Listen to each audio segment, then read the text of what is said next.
Bonjour à tous.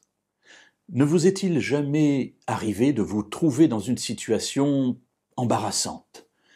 Vous avez eu des mots peut-être ou des situations compliquées avec une personne et voilà que peut-être vous avez essayé de vous rabibocher, ça n'a pas marché, et puis les années ont passé et au bout d'un certain temps, eh bien, vous vous retrouvez dans l'obligation de rencontrer cette personne.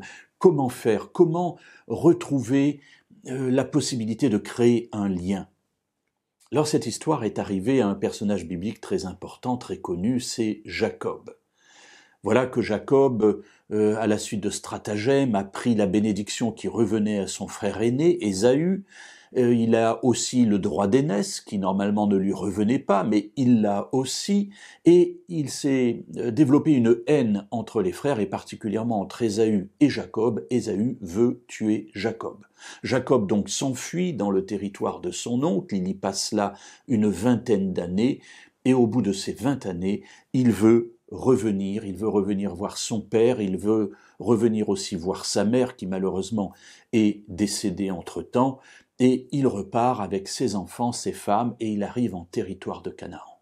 Et il apprend que son frère vient à sa rencontre, mais avec 400 hommes armés. Et il devine évidemment que les sentiments de son frère sont bien négatifs à son sujet, et on pourrait même dire, on le comprend. Que va-t-il faire?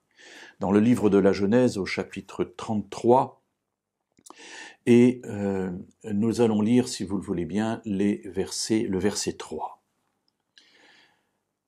Jacob passa devant Rachel, Léa et les enfants, et se prosterna en terre 7 fois, jusqu'à ce qu'il soit tout près de son frère.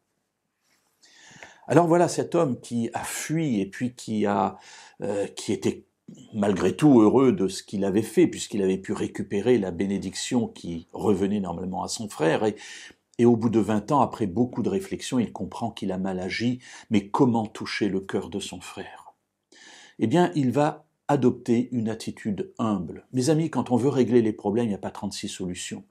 On ne peut pas arriver avec le regard hautain, arrogant, pour tenter de convaincre une nouvelle fois l'autre de prendre, si vous me permettez l'expression, des vessies pour les lanternes.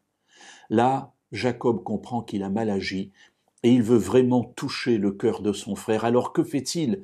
Eh bien, il fait passer sa famille devant lui avec des cadeaux et puis lui-même arrive et il va se prosterner une première fois, une deuxième fois, une troisième fois, et cela jusqu'à 7 fois, en s'approchant peu à peu jusqu'à ce qu'il soit tout proche de son frère. Qu'est-ce qu'il veut montrer par là? Eh bien, il veut montrer simplement que son cœur a changé. Je ne suis plus le même. Regarde comment je reconnais que tu es mon frère aîné, Ésaü, et que j'aime. Nous verrons demain la suite de cette histoire.